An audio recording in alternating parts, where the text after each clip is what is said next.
Hello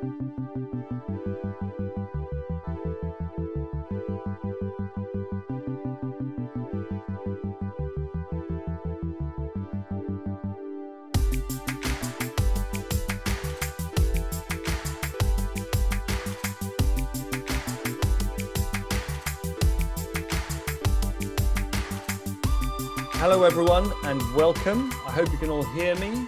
Welcome to this Tortoise Thinking in partnership with Polstar on the subject of getting from talk to action on net zero. To answer the question, what really works? My name's Giles Whittell. I'm an editor at Tortoise and I'm a journalist by training, so I can't help noticing when things happen. And just to remind everyone in the room, not that I think anybody needs reminding, of some things that have happened in the last few days that are pertinent to this subject. Day before yesterday, a large glacier collapsed in the Indian Himalayas, northwest of Nepal. Flooded down a valley, killed 170 people. Local media ascribed it to local dynamiting, but nobody else believes that. This is the kind of thing that could not be happening without the kind of global warming that is accelerating in many parts of the world, including the Himalayas, especially high up. Also this week, Shell and BP bid way over the odds for offshore wind licenses in the North Sea for the first time, nearly double what the average bidder was offering.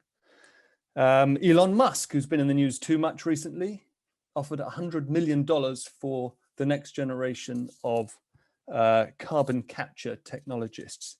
And one really important thing on our minds here in this London time zone, I know we have people in Sweden and in Canada joining us, is we've got snow. That's very rare nowadays. But it is also, arguably, in my view, probably partly a function of climate change, two stratospheric warming events over the Arctic. So it's the news and the long-term trends are colliding, at least in my head. Now, I could go on, but as a lot of people in this conversation are fond of saying, we don't have time. We do have three great guests who I'll introduce in a second, and two really important goals over the next hour, 55 minutes. One is to keep it positive, and the other is to keep it specific. There will, between now and the COP26 conference in November in Glasgow, be plenty of well-intentioned hot air on how to get to net zero, and probably some less well-intentioned hot air as well, which we might brand greenwash, and we'll get to that. But I'm hoping that if nothing else, at the end of today's conversation, we'll come away with some specific action points from our three guests, but also from everybody else, because part of the point of a think-in, for those of you who've not been to one before, is that everyone has their say. This is not a normal panel discussion. It is modeled on a newspaper editorial conference of the kind that I used to attend every day. And the important point is that rather than having amateurs asking experts questions, we value everybody's point of view, and please hold forth. Either by raising your electronic hand, we'll keep an eye for people who are doing that, or in the chat, which, as you almost certainly know, you can pull up just by clicking on chat at the bottom of your screen. So enough preamble. We're joined today by Johan Falk, who is initiator and co-author of the Exponential Roadmap, which I recommend to everybody if you haven't read it already. It is really inspirational and practical and focused on strategies and technologies whose effect increases exponentially. He's also a senior innovation fellow at the Stockholm Resilience Centre. We are joined by Diana Fox Carney, who for many years has been a leading voice both in the UK and Canada on development, energy and climate, and is a board member at Client Earth, the climate litigation firm, and Fredrika Klaren, forgive my Swedish pronunciation, who is head of sustainability at Polstar. And you can see behind her another very practical response to climate change, which I believe is a very desirable and for my purposes, unaffordable EV. But the important point for this conversation is there's no fumes out of the tailpipe. Can I start by asking each of you, perhaps we'll start with Johan and then Diana and then Fredrika, for your high level definition of what climate neutrality is, what that means to you. And just because I want to know this for definitional purposes, whether it's the same thing as net zero. Johan, let's start with you. This is just a quick, broad brush response. Thanks. Great to be here, and thanks for having me. As you mentioned, we are in a very dangerous situation from a global perspective. We need to halve global emissions at least every decade towards net zero. So that's the starting point. And what does that mean for a company? Well, it means that the company at least need to halve emissions every decade, preferably the double speed towards net zero and carbon neutrality. So practically, this is a marathon. There are no shortcuts. We basically need to remove all the emissions through the value chain, where there is a small residual that could be outbalanced, what we call with permanent removals. But basically, there are no shortcuts. So that's what net zero and carbon neutrality, that is how we have to apply it. Okay, thanks very much. Just to be clear, we need to halve emissions every decade or faster, you're saying? On a global perspective, every company should, of course, strive to move faster than that. And it has to be done through the value chain, upstream and downstream. Okay, great. Thanks very much. Diana, what does climate neutrality mean to you? Thank you so much, Giles. Thank you for having me here today. So climate neutrality is effectively a cessation of the rise in temperatures. The way we believe we're going to get there is by getting to net zero. And I will point out that there is some confusion in announcements between net zero carbon, and as most people know, carbon dioxide is the bulk of our concern, but there are other important greenhouse gases. So it's more accurate to talk about net zero greenhouse gases overall, and we should make sure that that is what we're asking of companies and governments. So that's the goal. As Johan said, we need a meaningful pathway to get there. Two other things that I would point out are that getting to net zero is not going to solve all our environmental problems. We have to take into account other environmental issues which are intricately related, such as biodiversity loss and ocean plastics and other things, which are related in many ways to the use of fossil fuels, etc., and the global rise in temperatures. But that's another complicating factor that we need to have our eye on during this process. And the last thing I would say is our journey to net zero ideally is a steady rise with very concrete gains every year. It is possible that our journey is going to be much more chaotic than that, with not enough done in these early years, then much greater panic later on. And there are certain tipping points and certain things that if we let them go now, we will never be able to get back. And that, for all of us who've been in this space for a long time, is the great shame that we didn't get going on this 30, 40, 50 years ago to make our path easier. We're increasing the difficulty of the task we face every single day. We do insufficient. That's really interesting. Thank you. You paint a picture of linear as desirable and possibly exponential as more inclined to chaos, but we'll get into that. And I'm sure Johan has an answer. Fredrika, what does climate neutrality mean to you?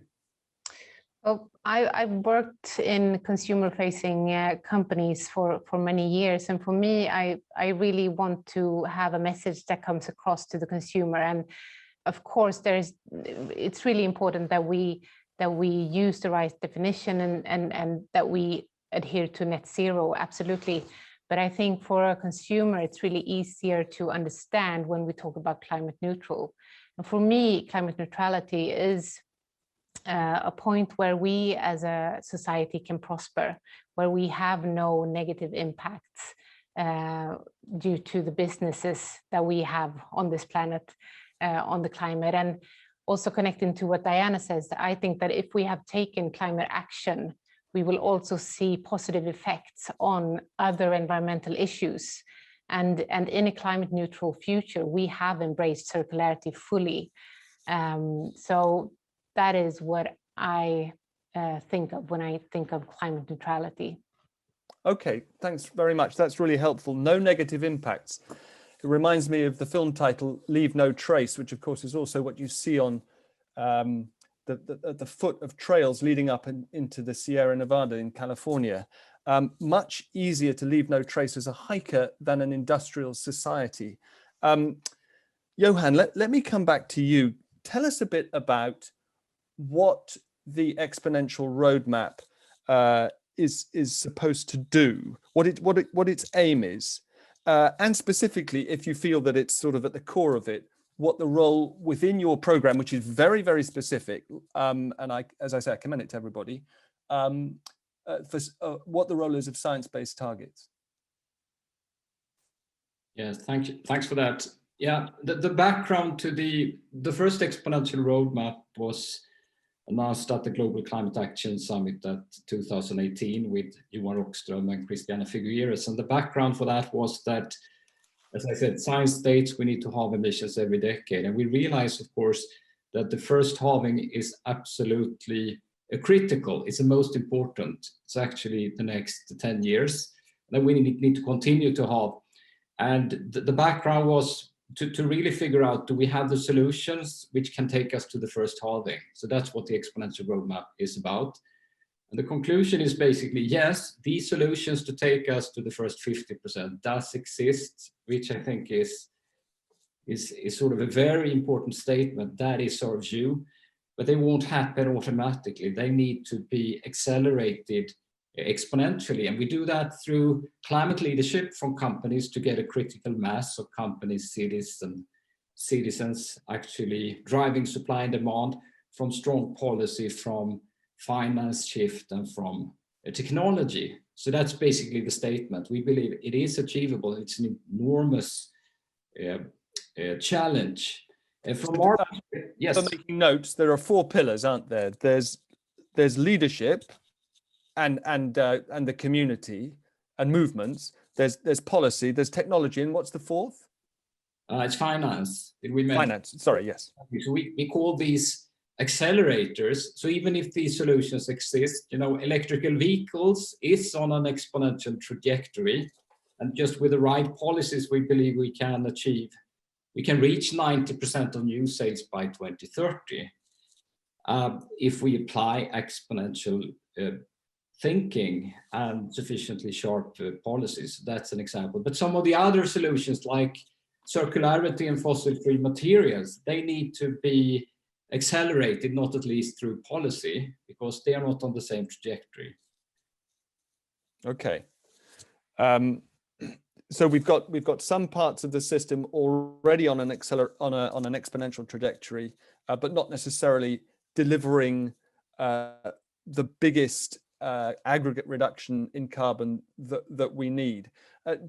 Diana, I want to come back to you and put you in the hot seat on this one, because we all know that there are sectors of the global economy where carbon abatement, I mean, you mentioned other greenhouse gases as well, but let's focus on carbon for the moment, is very, very hard. Steel, mining, long-haul aviation. Is there a role in offsetting to cope with that? The million-dollar question, thank you.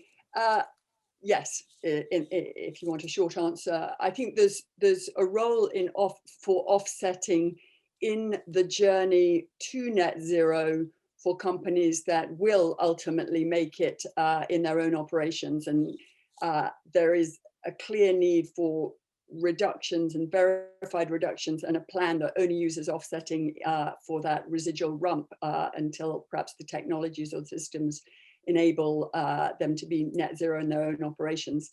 as you've mentioned, there are sectors where it is much harder than other ones. And there's a lot of work going on in those sectors to understand how much can be done. So we shouldn't give up on the steel and cement sectors, for example. There's a huge amount of innovation going on in that space in terms of using different fuels, using hydrogen, hopefully green hydrogen for the heating process, etc., or using different processes entirely to smelt steel.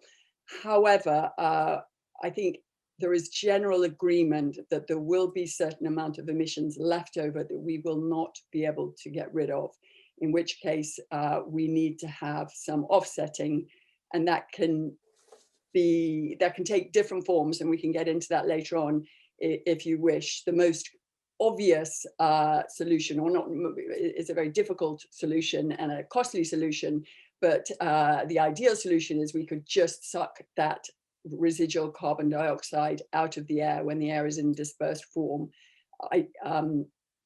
That's our kind of final backstop, and we do that either mechanically or through use of different materials that can absorb that carbon dioxide. In between that kind of final solution and where we are now, there are many, many steps to be taken, including capture of the carbon dioxide at the point of emission, which is fine for companies and factories, as it were, but doesn't help you with aviation. We can't exactly suck the carbon dioxide directly from the tailpipe of the planes. So anyway, we can get further into that, but my answer is yes, but it has to be a very, very considered usage of offsets, and it is in no way an excuse for greenwashing. Okay, great, thank you. And we'll come back to that now. I'm going to come to Fredrika about that in a second, but first, Johan, do you want to come back on that, on the specific subject of offsetting, because it's been built into any number of corporate plans, national plans. Most of the world's major airlines signed up to Corsia, I remember a few years ago. Can it work, or is it fundamentally problematic in your view? You know, we launched something called the Business Playbook. You can download that as a sort of guide for companies how to think in regards to climate strategy. We talk about the 4 pillars. The first 2 pillars relates to cutting your value chain emissions, and the third is about solutions which cuts emissions, and the fourth is about investing in solutions outside your value chain, which we often call offset projects. And all these are viable, but they should not be mixed. That is a key point. Every company should get on a trajectory to cut emissions, but they might also invest in climate solutions outside the value chain. That could be nature-based solutions, it could be protection of forests, but they should not be mixed, in our opinion. So we need a new narrative, call it climate investments, climate funding, and they need to accelerate in parallel. But we should not mix these together. I think that is a big mistake that has been done so far. I hope that we'll have time to get back to some of the specifics from the playbook, because that, in a sense, is the absolute nub of what we're talking about today, specific actions that businesses can take. But just to be clear, you are saying if I'm a chief executive of an airline, for example, I need to get my own house in order, including net zero for my operations somehow, before I start relying extensively on offsetting or making a big deal about it in my public communications. Am I right? I think very well. I mean, the key point is actually that every business model on the planet needs to align with the 1.5 ambition at the end of the day. There is no alternative to that, and that includes if you're in the airline industry, well, it might be more difficult. We need to unleash an incredible amount of innovation that we haven't explored so far. I think we direct a lot of innovations in other directions. But I would say a company can as well make investments in protection of forests and other type of things in parallel, and show that as a complementary strategy as far as I see it. But they should not claim that their product is in any way climate neutral or so on, because that's not aligned with reality and science. Okay. Fredrika, let me come back to you. I know this is really important to you, the two interlinked subjects of setting and transparency. First of all, what does, for someone in your position, responsible for sustainability at a company that is essentially part of the solution, but nonetheless has a footprint, what does transparency mean to you? And if you want to pick up on any of the points made by Diana and Johan on offsetting, this is your chance. Well, having worked with sustainability for many years, having done climate calculations for companies on an annual basis, I've of course been very keen on understanding, can we use carbon offsetting to actually make our products climate neutral? And time again, I've seen researchers pointing to the fact that they don't seem to have that impact. So I've really been kind of the boring person in the room at many times, having to go against popular opinion, trying to grasp at solutions that I clearly see don't work.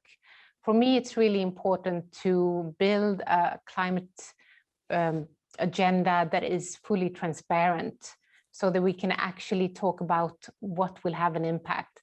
And at Polestar, we embrace the tool of life cycle assessment fully in order to build that transparency.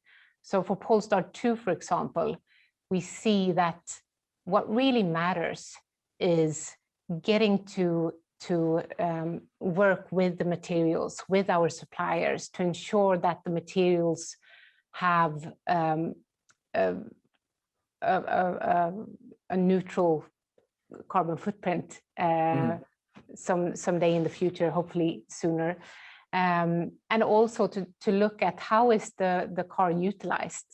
Do we maximize the utilization rate of the car so that we actually don't have that much of an impact in the user phase, and that it will also enable us to put less cars on the market, hopefully. So that is becoming very clear to us when we look at the LCA, that is where we need to focus. Okay, so the LCA, life cycle assessment, let's be clear about this for a second. Are you saying that it is currently the case that over the life cycle of one of those cars, assuming the power is renewably sourced, it is a net zero product? Or are you saying that you hope it will be in the future? Oh, no, it's not a net zero product. That's here what I'm here to say. So this car has a climate impact like all products have. It comes with an environmental debt like all products today do. What we really want to highlight is that EVs are the route to climate neutral cars. We clearly see that fossil fuel cars cannot become climate neutral. And we also see that regardless of how you charge your Polestar 2, for example, it is a better option in terms of climate already today. And if you charge it with renewable energy, it has half the carbon footprint than that of a comparable fossil fuel car.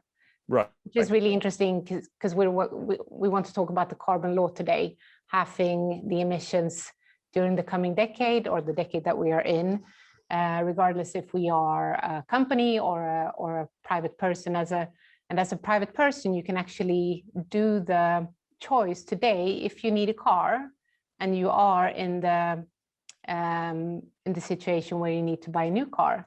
You can actually do a really conscious decision and have that type of impact on your climate emissions. You can actually halve your climate emissions if you go with a renewable energy charge EV instead of a fossil car. Okay, I certainly think nobody's going to argue with the premise that if we're comparing an EV with a petrol or diesel car, you're off to the races, relatively speaking.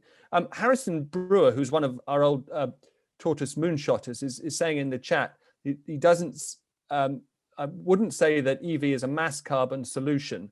And this reminds me, Johan, of figure 2.36 in the exponential roadmap, which is a really useful chart, which shows in big colored bars the actual carbon mitigation that you can achieve by sector. And obviously transport is one of those sectors, one of the big ones, but it's third down, and EVs make up a relatively small part of the whole mitigation that is available in that sector. So Fredrika, just staying with you on transparency. I mean, we've just seen transparency in action. That's great. You said you're here to tell us it's not a net zero product. But do you think the sector, which is growing very fast, has leveled with the public fully yet about the caveats that have to come along with any piece of advanced, expensive tech like this? I think we are standing in a situation where we have the possibility now of building this new sector in a whole other way than the automotive industry has traditionally gone about. And I think that we really have to embrace the fact that EVs are an amazing technology that can be utilized today, absolutely, but they are not in any way perfect. Right. So we really need to make them truly sustainable. And we believe that climate action and transparency will be really powerful keys in order to enable that. And at Polestar, as I said, we published the carbon footprint of Polestar 2, and we put that on the market. And at the same time, we put out a call to action to our industry colleagues to start doing the same, not only utilizing life cycle assessments in their product development, but really putting it out there. When you put the car on the market, you engage with your consumers to enable them to see the impact that it has today. It is a better option, but also to create a starting point from where you can bring them on your journey in making this technology truly sustainable, and also activate them, because they need to be activated. They need to see the impact they have in charging renewable. Okay. Let me ask you a straight question. You may not want to get into name calling, but is Tesla being honest about the life cycle of its products? Go on. That's a horrible question. All right. I'm not here to name any names. We really stand on the shoulders of Tesla. We don't see ourselves as competitors to Tesla. We are kind of in the same. We feel like we are joining forces to overtake the fossil cars. But I see in the automotive industry and in other industries claims of climate neutrality on a product level, which is so disheartening. It is not only untrue, but it is also misleading the consumers. So we really want to make a point of this, so that we can actually build this industry in a more trustworthy and more impactful way also. We want to have impact fast. Okay, that's really interesting. Thank you. Can we go briefly to the slides, Ellen, just to sort of canter through them quite quickly in case it jogs any more thoughts. And then I want to come back to Johan on the question of how fast we need to go and whether we're going fast enough. And I hope that we'll come back to what circularity really means, because people are busy on that in the chat as well. Anyway, over to you briefly, Ellen. Yeah, sure. Let's just whiz through them quite quickly. I think we've already touched on a few of the points mentioned here, but maybe it will lead us on somewhere else as well. So, as we've already said, emissions need to be reduced rapidly, at pace. The clock is ticking to really cut emissions drastically. And it's worth bearing in mind that, even if with drastic cuts of emissions, there's no guarantee that we will stop catastrophic effects of climate change unfolding. So really, everything is on the line in the years to come, and we need to act now and act fast. Could go to the next slide, please. We've mentioned briefly as well offsetting. This is something that companies are pursuing as an option. The bottom chart there, you can see that actually voluntary offset transactions have fluctuated over the years. And actually within the kind of higher peaks there that you see sort of around 2009 to 2012, some of that includes the Chicago Climate Exchange offsets. So, you know, interest in offsetting has fluctuated. There are different parts of the carbon market, including voluntary offsets, which are sort of climate-friendly projects, mostly in less economically developed countries, and companies can buy carbon credits to offset their own emissions. But we've seen the interest growing. We see the cumulative volume actually of carbon offsetting has been increasing over the years. And an organization called the Science-Based Targets Initiative that I'll come to in just a second now actually includes offsets in its guidance to companies as a way for them to reach net zero. So there's lots of stuff to unpack there about whether it's just a way to try and absolve responsibility, about outsourcing offsetting to other countries and so on. So lots of things to think about. Next slide, please. I wanted to come briefly to the Responsibility 100 Index, which is Tortoise's index on corporate responsibility, where we compare the FTSE 100 companies to each other based on their social and environmental sustainability policies. And something that we brought in last year was to look at their targets. So what are they actually aiming to do? A target for us has to be time bound, has to have a deadline, has to be measurable, and has to be specific. And we saw that more than half of the targets set are to do with climate. So companies really are wanting, to make efforts and reduce their emissions, use more renewables. But actually, all targets are not equal. If you go to the next slide. Just coming back to the Science-Based Targets Initiative. So this organization gives a kind of accreditation to emissions targets to show that companies are in line with reaching, the guidance of science and the goals of the Paris Agreement. So yeah, they give this kind of verification. And again, this data is from our index. So we're talking about FTSE 100 companies.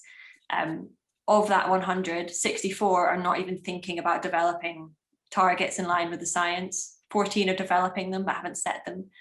And of the 22 that have actually set targets, only 15 of them have set targets in line with a 1.5 degree temperature increase. So most of these companies are not doing anything near enough to reduce their emissions. Can we go to the next one, please? And so finally, our team has been asking questions about what will make companies actually take the action they need to get to net zero. One thing that we looked at was, what's on the line, who is on the hook. We looked at, one member of my team looked at the company's annual bonus scorecards, which basically shows how the leadership of these companies are rewarded, what their goals are that they themselves have to achieve. Of the 63 companies that published that information, just 18 of them gave awards for non-financial measures, things other than profit, revenue, so on. And only 5 actually paid their senior management a bonus on the basis of environmental performance as an incentive. So, a target remains just talk unless there's an incentive to really, walk the walk. And so what we want to ask is, why are more companies not putting, something on the line, something at stake to hold them to their emissions goals? And that's it. Thank you very much, Ellen. Johan, let me come back to you. Slide 1 there showed that the longer we wait on a planetary scale, the bigger the lift that remains to be done and the faster it has to be done. First of all, on a global scale, how fast are we moving towards net zero compared with how fast we need to be right now? Due to Corona, which has catastrophic effects, of course, but there has been a reduction, as we know, in emissions due to traveling and also some industry. I mean, we need basically to have emissions in 10 years, we need to move 7% per year or something like that, and to continue on that trajectory. So it's pretty simple mathematics. The problem is that the economy hasn't implemented solutions required to shift out the fossil based solutions in industry, for example. So it will start to raise the emissions again, which is very, very dangerous. And we see that, of course, when we're coming out of the pandemic. So that's the first answer on that. Yes. Okay. But well, before you have to go, I'm going to come back to you on the nuts and bolts. Then you've produced this playbook for business.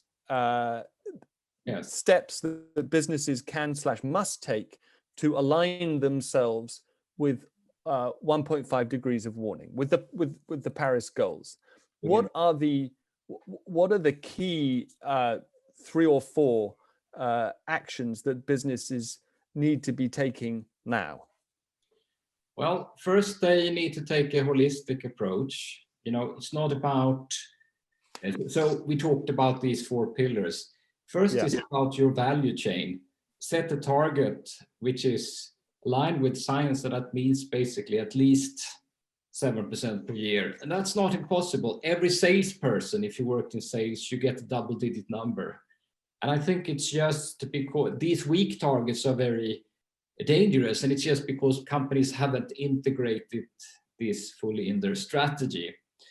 It needs to be through the value chain, as Fredrika talked about. You know, it's about the material you're applying, the logistics, but also the usage of the product, which I think every company can actually address if they start to do it in a systematic way. So it's the downstream, it's the usage. So like a car, for example, can we avoid that the car is being parked 95% of the time and that it's being used in new type of business models? And it's about re-engineering your business model.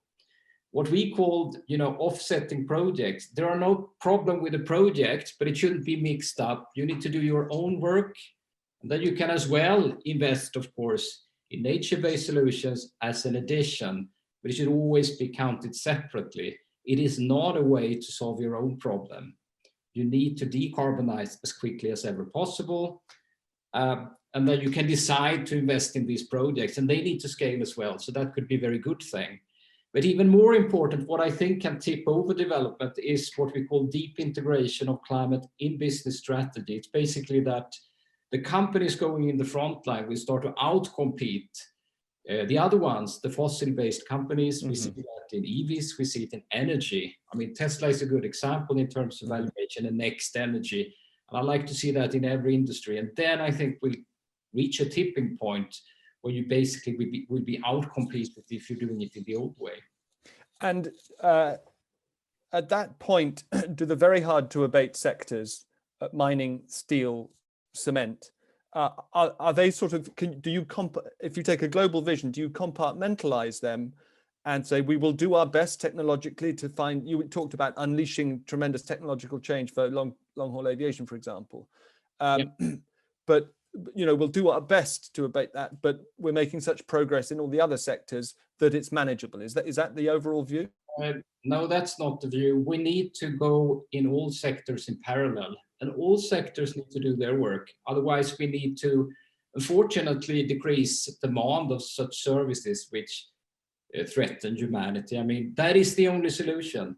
So we need to innovate. And I would say some of these industries are traditionally very conservative and don't want to change. We need to bring in disruptors in all these industries, which help disrupt them and bring in more new type of solutions and technology and innovations. And I'm absolutely convinced, you know, we have solutions to cut 50% in cement and also in steel. If you look at usage models, they already exist today. To get to 90%, these are around the corner.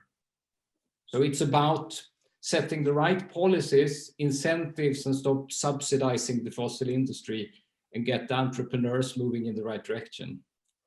Okay, I want to come shortly to Mark Hayward, who's got his hand up. But because we set out today to be specific, let me ask you, in steel and cement, what are the technological solutions that could get us to 50% carbon cuts? In cement, I mean, there is green cement. It's more expensive, but if you look at the building, it might add a few percent to the building. I'm not sure if it's 1 or 2%. We need innovation in the value chain. I mean, are we willing to pay that 1 or 2% to actually cut by 50%? So it's also about the innovation in the value chain. It is more expensive, but it does exist. Well, you raise a massive point there, which applies to, in a sense, everything you've just said. Change is possible, but it costs. So at what point in the value chain do you build in the incentive? I mean, perhaps we'll get to that in a second, because one of the questions I want to ask you all before you have to leave is, where do you put the bulk of the responsibilities? Is it on governments? Is it on business? Is it on consumers? Or is it on all of them? But we'll come back to that. Mark, let me come to you first. Yes, thank you.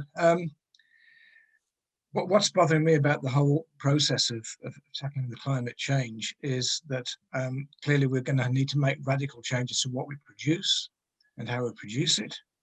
And that in turn is going to force people to change their employment, where they're employed, what they do, and so on. We're seeing a very familiar example of this in the last few days in Cumbria, in England, where the government has authorised a new coal mine to be sunk. And some of the arguments being used to defend it are the familiar ones, like it creates employment in an area where there is high unemployment and the local population desperately need the jobs to be created, and so on and so on. Is it not the case that if a lot of the more radical measures are going to be successfully introduced to reduce CO2 levels and so on, it needs to be done in tandem with other policies from governments to tackle inequality, which has really always been a constraint, a brake on what governments can achieve in tackling climate change? Thank you, Mark. Let me come back to you, Johan, and Diana and Fredrika. If you feel you're being shortchanged, don't worry. We're going to come back to you in the last quarter of an hour because, as I've said, we're going to need to let Johan go in a second. Do you want to pick up on anything that Mark was just saying about the inequality aspect at the front end of the exponential roadmap? You make the point that all this has to be fair. It's always struck me as all right and proper, but really, really hard to enact in real life. Yeah, I think the biggest responsibility is on the rich countries, the rich corporations, and the rich individuals. And I think also individuals have an opportunity. We know that 1% maybe represent in terms of emissions 50% of the poorest people. So I think that is also an opportunity, the rich world, to actually start to shift their consumption, to take responsibility and to drive solutions which are low carbon, and also finance and so on. So the biggest responsibility are with the rich people and the rich nations and cities, as far as I see it. So we need to start from that perspective. Okay. I'm going to ask you, Johan, the first. I see we've got a couple more hands up. We'll get to you.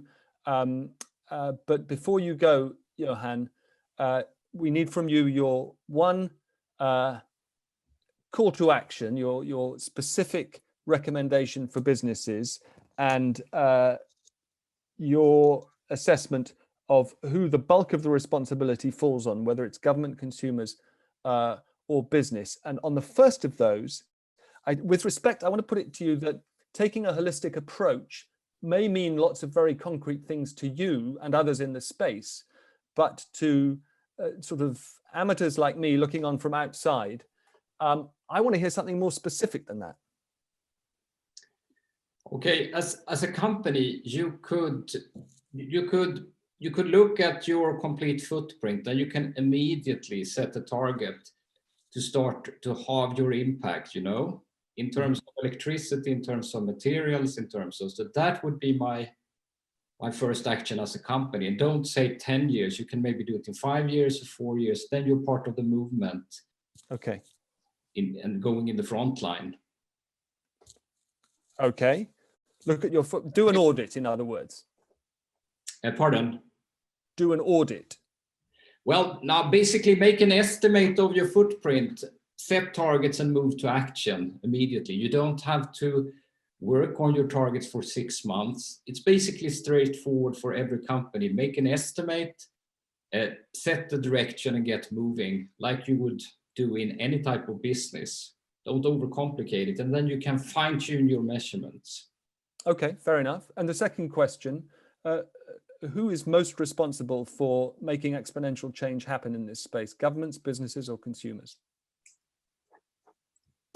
Yeah, you know, in order to succeed, we need to get these movements going in parallel. So it's very difficult to state that, but I would say businesses has an enormous responsibility and opportunity to actually move in the front line, I would say. And I think we need to do that because the states are really slow moving, in my opinion. So I would say particularly tip it over from the business side, I would say. Okay, that's really interesting. When you say states are slow moving, you mean governments generally? Yes, because they're moving far too slow and they, you know, have linear thinking. Yeah. Understanding of the exponential opportunity doesn't exist, in my opinion.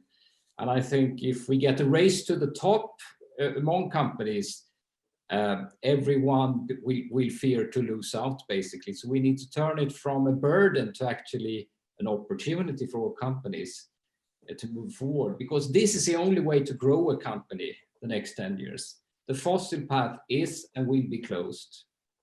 Okay, that's really interesting. The exponential opportunity doesn't exist for government. That's great. Johan, if you need to go, thank you very much. It's been great to have you. We've got 4 hands up. Let's come first to Jennifer. She's on the top left of my screen. Lucky top left. Hello. Hello. Yeah, there were quite a few things. Actually, I'd started talking about, because Johan had brought up the idea of one of the pillars we need being to do with finance. And I had an interesting chat with someone from Essex Plant Innovation Centre the other day, because I was talking to them about sustainable farming, and part of their research is in technology and how robots can help. And we then went into a whole discussion about the social issues that are interconnected with these things. And for instance, when technology can help with some of the answer for making the industry more sustainable, then how do we, if that technology, for instance, is created through publicly funded research, should it be considered a public good and the profits treated accordingly, because people are going to potentially lose their jobs with more automation? And there are a few other sort of things in the chat about the economic shifts that we need to consider as well, and growth fallacy, and our drive to consume more and more all the time. But also it's the interconnectedness of anything. It's Giles asking again, Johan just then, to say if you could ask businesses to do just one thing.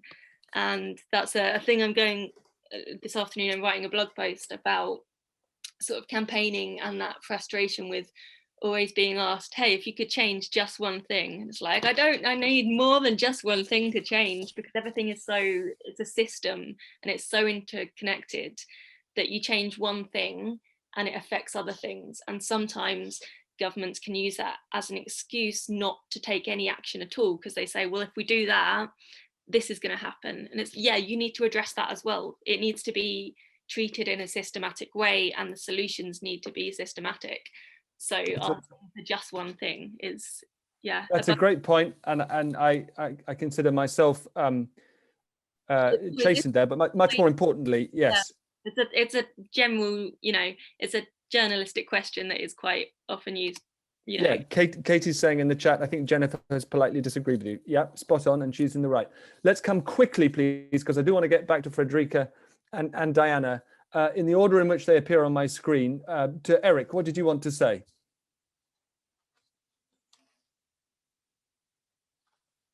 Hi, Eric. I think you. Am I unmuted or not?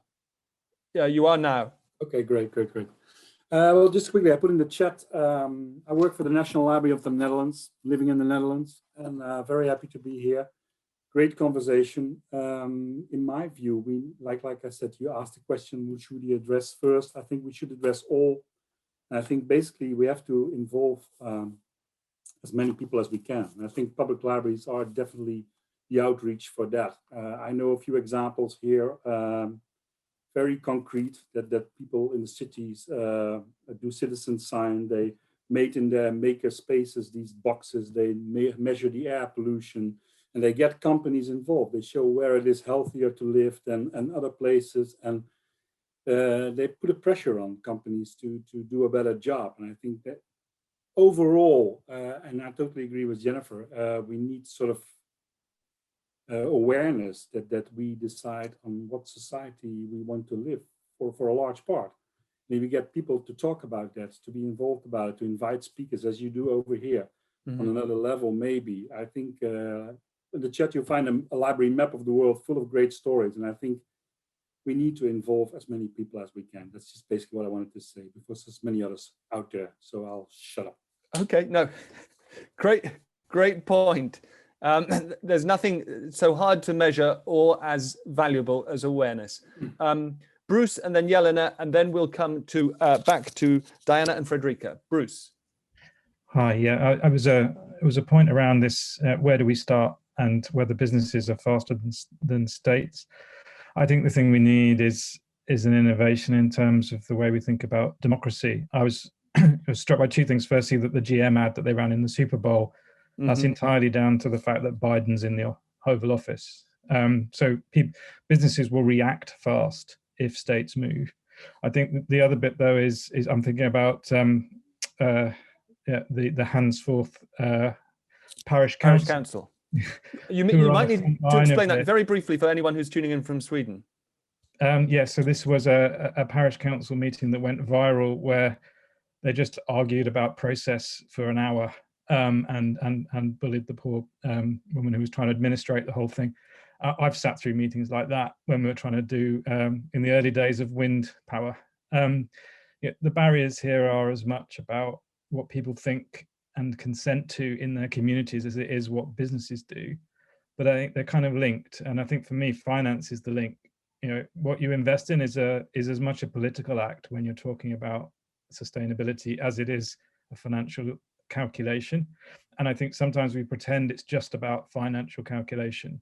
And that's what drives things like Bitcoin, despite it being terrible for the planet. So I think, yeah, we need to think differently about how we're going to enable this democratically. Otherwise, yes, I agree with the previous points around inequality getting in the way. There will be things that get in the way that are nothing to do with our ability to innovate and everything to do with the things that stop things happening in society. Thanks, Bruce. A great point about the nimbleness of GM. Who would have thought it? Jelena, shoot. Hello, Giles. I just want to go back to your point that you made earlier about what practical progress actually looks like. And ultimately, it requires clear definitions and demanding targets against which we can hold businesses and governments to account. The point I raised in the chat was about circularity, and I know I'd be really interested to hear Fredrika's thoughts on this, because IKEA has committed to being fully circular by 2025/2030.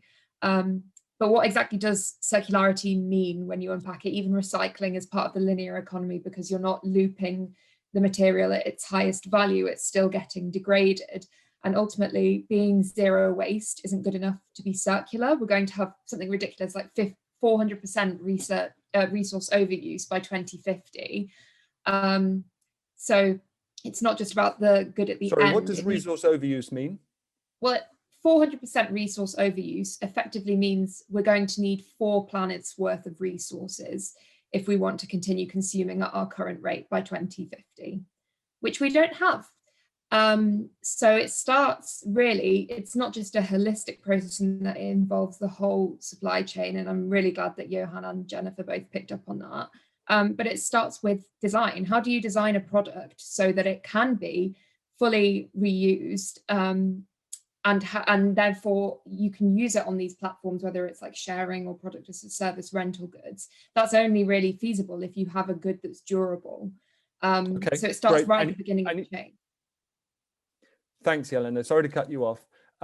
Diana, can I ask you to pick up on the point you made right at the beginning about the fact that we can get to net zero, which would be a tremendous achievement globally or for a country or for a sector or for a business, but we're still only just beginning the actual task of putting right the damage that we've done. Can you expand on that a little bit? I know I've left it too late, and how you might set about that, and where technologies or nature-based solutions might come in. Thank you, Giles. I'll try and be brief. I think the whole point in this area is that we are now in a place where we need to do absolutely everything all at once. It's not business or government or individuals, it's everything. We need all hands on deck. We definitely need to be able to do that in a way that's acceptable to society and works with the grain of people's lifestyles. But we need to ramp up ambition across every single area. We've been in the mode of looking for silver bullets, whether it's planting trees or soil carbon sequestration, or even the circular economy, which is incredibly difficult to put into place, as the previous questioner said, and requires an entirely different mindset. We need everything all at once. We can get going on things straight away. I mean, companies need to instantly be purchasing, for example, renewable energy and ramping up demand and on that and managing their demand in a way that makes the grid more effective. Just two other points I'd like to make. One is that we don't really know what a good transition plan for a company or a country looks like. Almost every country in the world has, or every country that has said they'll go net zero, which by some reckoning is over 100 countries, none of them really have plans in place apart from a couple of really tiny ones. So what does a good plan look like? How can we hold companies and countries to those plans? And finally, let's make sure they're really plans for net zero. A lot of what we've done is to reduce, and we've seen this in the UK. We've been very good at reducing emissions through some rather fortunate ability to get out of the North Sea, fossil fuels, etc. But it's not clear that we actually have a pathway to net zero. It's a very different thing. So what we need is a clear pathway for everyone, and we need behavioral change by consumers at the same time as we need companies to offer them products that are less carbon intensive. So we need to use less and have less carbon intensive products. So I could go on forever, but thank you. No, thank you. And I won't ask you for your single most important action because A, I think you've just given it, and B, Jennifer pointed out the idiocy of the question. Let me come to Fredrika, and I'm afraid this is finally, would you like to pick up on Yelena's point about I have circularity? Four things. Okay, Yelena and Giles, we're going to need a think tank on circularity. We have to deep dive into that. I have 3 call to actions to 3 different sets of people. Leaders, stop investing in legacy technologies like the internal combustion engine. You can't believe it that people are still investing in this. Be brave, realize that it's a race to the top. The industry revolution will be built on climate neutrality, circularity, inclusion, transparency. Just realize that and be brave in your leadership. Second, consumers, speak up, demand information. When you buy a car, ask to see the carbon footprint, the life cycle carbon footprint. And third, we're all co-workers, we're all employees. Create a speak up culture. We can have an amazing impact just through the power of being an employee and a coworker, and start challenging the way businesses operate from within. Does that happen at Polestar? Oh yes, every day. Can you give an example? Oh, I have many. We all coworkers are relentlessly trying to find more sustainable solutions, and we are constantly challenging each other. For instance, when buying a heat pump to the factory, if we want that to be driven on gas or electricity, no, we cannot have gas. We need electricity so it can be renewable. So those are the types of challenges we put on each other every day. Okay, thank you, Fredrika. Thank you very much, Diana, for joining us from Canada. Thank you, everybody else. My final job is really to pull threads together. There are a lot of them. I promised that we'd try to be specific. So rather than utter generalities, what I'll say is that I've learned from Johan and Jennifer, well, and everybody, that the apparently general response to a problem of looking at the whole value chain and assessing your footprint and acting right now is actually a highly specific instruction. And so to the extent that it is a legitimate question, what can businesses do right now in answer to our framing question at the top, what really works? That sounds like one. And I really take on board Diana's final point that we have already got to the point where we need to be doing as much of everything as we can all the time. Fredrika, thank you for your own demonstration of transparency on many fronts, that an EV is not net zero, but it's part of the solution, that you're already standing on the shoulders of giants. Let us all continue to do that. I'm sorry that we've run over by 5 minutes, but thank you all, everyone at Polstar, all my colleagues at Tortoise, and it's great to see some of our old moonshotters joining in. Thank you very much for joining us, and see you again soon.